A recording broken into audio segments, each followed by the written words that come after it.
नमस्कार, आप देख रहे हैं मिरर मीडिया। मैं हूं अंजलि। स्वागत है आपका खबर अब तक में। चलिए रुक करते हैं अब तक की सुर्खियों की ओर। धनबाद IIT-ISM में छात्राओं को स्टेम करियर के लिए मिला प्रोत्साहन।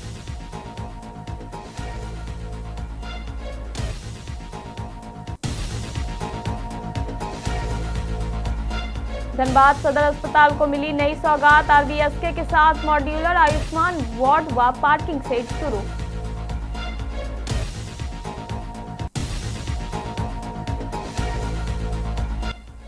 साहिबगंज जिले के कन्हैया स्थान स्कूल में समिति चुनाव पर हंगामा, विवाद बढ़ा तो चुनाव हुआ स्थगित।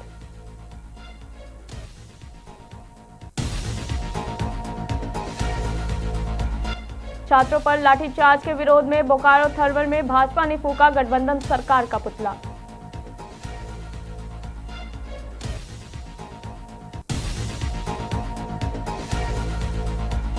होमगार्ड के 1096 चयनित अभ्यर्थियों का मेडिकल डॉक्यूमेंट वेरिफिकेशन 17 अगस्त से।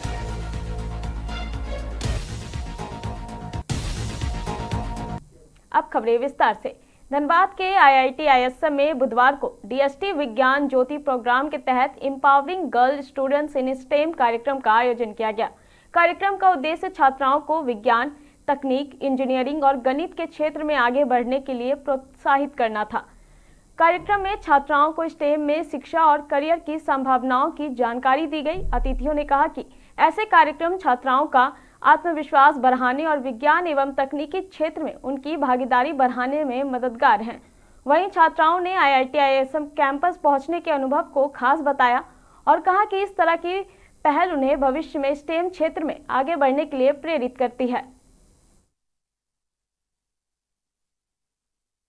आज का कार्यक्रम यह है कि भारत सरकार द्वारा जो DST का प्रोग्राम है, विज्ञान ज्योति प्रोग्राम के तहत हमारे जो केंद्रीय विद्यालय और जवाहर नवोदय विद्यालय के जो छात्राएं हैं उनको बेसिकली साइंस के प्रति जागरूक करने के लिए, उनके प्रति इंटरेस्ट पैदा करने के लिए बेसिकली ये प्रोग्राम आयोजित किया गया है। और IIT-ISM धनबाद बहुत ही सौभाग्यशाली है कि उसको ये ऑर्गेनाइज करने का मौका मिला है।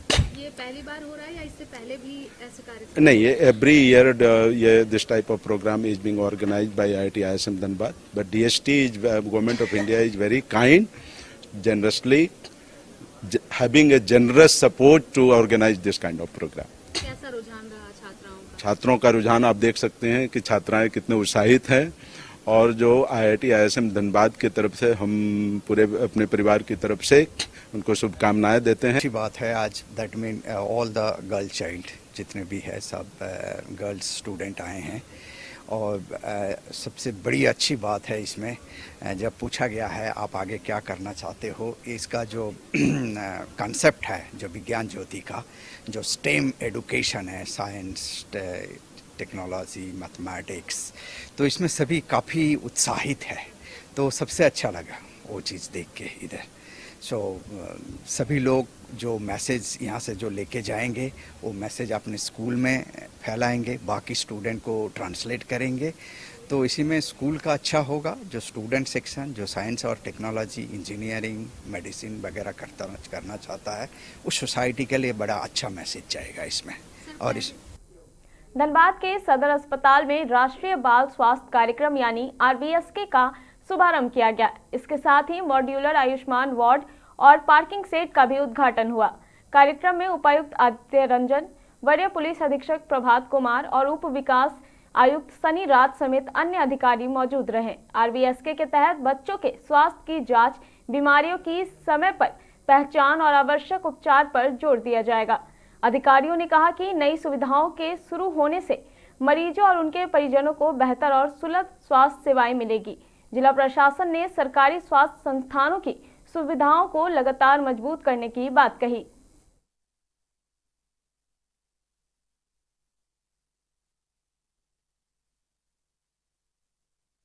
सदर अस्पताल में व्यवस्थाएं लास्ट एक साल में हम लोगों ने देखी है, बहुत सुधरी है और उसके लिए स्वास्थ्य विभाग की पूरी टीम, DDC की लीडरशिप, सब लोग बधाई के पात्र हैं। और मोस्ट इम्पॉर्टेंट आज वैसे तो पार्किंग शेड का उद्घाटन था और RBSK का जो कैंप चल रहा है उसका उद्घाटन था और आयुष्मान वार्ड का उद्घाटन था। तो तीनों उद्घाटन के साथ साथ हम लोग रजिस्ट्रेशन काउंटर का भी भ्रमण किए, बहुत अच्छा लगा। लास्ट मंथ हम लोग उसका उद्घाटन किए थे। ऐसे देख के लग रहा है कि सदर की व्यवस्था जो है वो राज्य के अव्वल सदरों में आता है और बहुत अच्छी खुशी की बात है। इसके लिए मैं राज्य सरकार को भी थैंक यू बोलूँगा। माननीय मुख्यमंत्री जी, स्वास्थ्य मंत्री जी, सब लोगों का लगातार उसमें मॉनिटरिंग और सहयोग रहा है। और आज आयुष्मान वार्ड जाके बहुत मन खुश हुआ। एक पेशेंट से हम लोग बात भी किए और सभी पेशेंट का जो संतोष जो उनके भाषा में, उनके चेहरे में दिख रहा है, वो देख के बहुत मन खुश हुआ। और उसके लिए सदर अस्पताल की पूरी टीम, सफाई कर्मी से लेकर डॉक्टर तक, बधाई के पात्र हैं, जिन्होंने इतना उत्कृष्ट काम निस्वार्थ भाव से, देखिए सब लोग सरकारी जॉब में हैं, वो हमेशा से कर रहे हैं, पर आज जो काम हो रहा है वो निस्वार्थ भाव से ये लोग कर रहे हैं। उसके लिए ये लोग तारीफ के काबिल हैं। और RBSK का जो कैंप चल रहा है, आज सभी प्रेस मीडिया से भाई बहन सभी लोग हैं, तो मैं अपने स्तर से ये कहना चाहूँगा कि 11 तारीख से लेकर 22 तारीख तक हम लोग कैंप कर रहे हैं। देखिए, जैसे धनबाद में प्रत्येक दिन हम लोग कई नई चीज़ बनवा रहे हैं, बहुत चीज़ें का उद्घाटन हो रहा है, बहुत चीज़ें का शिलान्यास हो रहा है। उसी कड़ी में आज आप देख रहे हैं कि यहाँ सदर अस्पताल में किस तरीके से स्वास्थ्य सुविधाएं, यहाँ पर जो लोग काम करते हैं उनके लिए और जो पब्लिक आती है उनके लिए किस प्रकार का सुविधाएं निरंतर बढ़ाई जा रही है। उसी क्रम में आज पार्किंग शेड और नीचे अभी आप देखें जैसे OPD और जो वार्ड है, इस सब का उद्घाटन किया गया है। पार्किंग शेड से डेफिनेटली जो लोग आते हैं उनको उनकी गाड़ी लगाने में सुविधा होगी और सेफ्टी के सुरक्षा के दृष्टिकोण से भी अच्छा है, क्योंकि अगर यत्र तत्र कैंपस में पार्किंग गाड़ी लगी रहती है तो कभी इमरजेंसी में कोई मरीज आ रहा है, कोई एम्बुलेंस आ रही है, उसको भी दिक्कत होता है। और साथ ही कई बार इस कैंपस से भी बाइक चोरी की सूचना मिलती रहती है। तो पार्किंग बन जाने से सभी लोग उसी में लगाएंगे, उसके बाद उनकी बाइक सुरक्षित भी रहेगी और इमरजेंसी में आने वाले के लिए भी काफ़ी सुविधा होगा। इसके अलावा सर, आज मिसिर बेसरा को स्वास्थ्य चेकअप के लिए यहाँ लाया गया था, क्या उसकी स्थिति? मिसिर बेसरा जैसा आप जानते हैं झारखंड का टॉप मोस्ट नक्सल कमांडर था। उसको संयुक्त अभियान में गिरफ्तार किया गया था, पुलिस रिमांड पे लाया गया था पूछताछ के लिए। आज उसको पुनः माननीय न्यायालय में जमा कराया जा रहा है।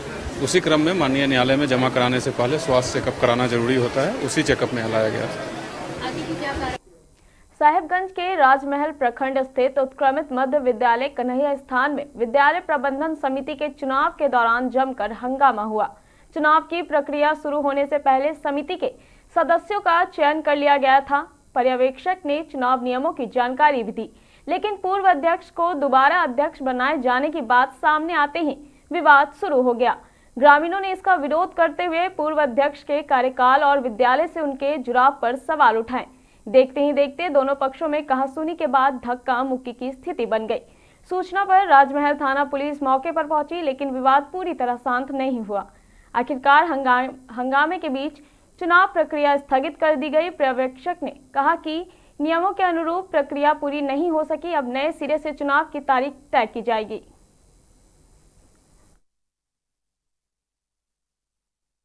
नियम ये है कि एक बार में एक अध्यक्ष एक ही बार रह सकता है, दोबारा नहीं रह सकता है, उपाध्यक्ष नहीं रह सकता है, और वही सदस्य होगा जिसका बच्चा यहाँ पढ़ रहा होगा। इस तमाम प्रकरण में यहाँ पर सहमति नहीं बन पा रही, इसलिए यहाँ का जो चुनाव है जो एक बार बन गया है दोबारा नहीं बनना चाहिए। जो कानून का नियम है वो नहीं बनना चाहिए। जो 10 पब्लिक चाहेगा वह चीज होना चाहिए। प्रोग्राम भी मिलके क्या किया जाए? हम तो बोले जो भी चुन लिया है सबको कोठरी में भर दीजिए, वो अपने चुन के लोग निकल जाएगा, उसको डिसीजन हम लोग मान लेंगे। रांची में छात्रों पर हुए लाठीचार्ज के विरोध में भाजपा के झारखंड बंद के आह्वान का असर बोकारो थर्मल में भी देखने को मिला। यहां भाजपा कार्यकर्ताओं ने झारखंड गठबंधन सरकार के खिलाफ प्रदर्शन करते हुए पुतला दहन किया। पुतला दहन से पहले भाजपा कार्यकर्ताओं ने हाथों में गठबंधन दलों के नेताओं के पुतले लेकर नारेबाजी करते हुए रैली निकाली। रैली अस्पताल मोड़ और स्टेशन मोड़ होते हुए थाना चौक पहुंची। थाना चौक पर भाजपा के पूर्व सांसद रविंद्र कुमार पांडे, भाजपा रांची प्रभारी भरत यादव और मोती महतो ने नुक्कड़ सभा को संबोधित किया। नेताओं ने रांची में छात्रों पर हुई पुलिस कार्रवाई की निंदा करते हुए सरकार पर निशाना साधा। इसके बाद झारखंड चौक पर गठबंधन सरकार का पुतला दहन किया गया। प्रदर्शन में भाजपा के कई कार्यकर्ता और समर्थक शामिल रहे।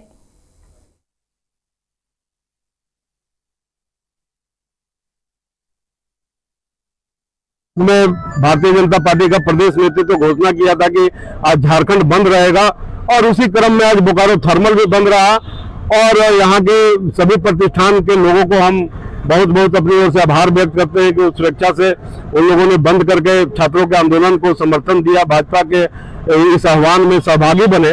और अभी हम लोग जो है सो इंडी गठबंधन का, राहुल गांधी का, हेमंत सोरेन का और तेजस्वी यादव का पुतला दहन करके हम लोग जो कल लाठीचार्ज हुआ उसका विरोध प्रकट करते हैं और मांग करते हैं कि छात्रों की मांग को जल्द से जल्द जो है सो सुना जाए और उनका सकारात्मक समाधान हो।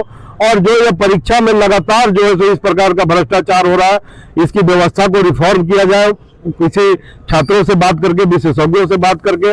अभी देखिए धनबाद में होमगार्ड बहाली के तहत चयनित 1096 अभ्यर्थियों के मूल प्रमाण पत्रों का सत्यापन, मेडिकल जांच, पुलिस चरित्र सत्यापन और बॉन्ड निष्पादन की प्रक्रिया 17 अगस्त से शुरू होगी। ये प्रक्रिया 31 अगस्त तक समाहरणालय में सुबह 11 बजे से शाम 5 बजे तक चलेगी। निर्धारित तिथि पर उपस्थित नहीं हो पाने वाले अभ्यर्थियों को 1 सितंबर को अंतिम मौका दिया जाएगा। प्रखंडवार और मेधा सूची के आधार पर अलग अलग तिथियां तय की गई हैं। अभ्यर्थियों को सभी मूल प्रमाण पत्र, स्वयं अभिप्रमाणित छाया प्रति और 4 पासपोर्ट साइज फोटो के साथ स्वयं उपस्थित होना होगा। जांच के दौरान डिजिटल वेरिफिकेशन और फोटोग्राफी भी की जाएगी। प्रशासन ने फर्जी दस्तावेज या किसी तरह की धोखाधड़ी पर कड़ी कार्रवाई की चेतावनी दी है। साथ ही अभ्यर्थियों से बिचौलियों के झांसे में नहीं आने और किसी भी अफवाह पर ध्यान नहीं देने की अपील की गई है।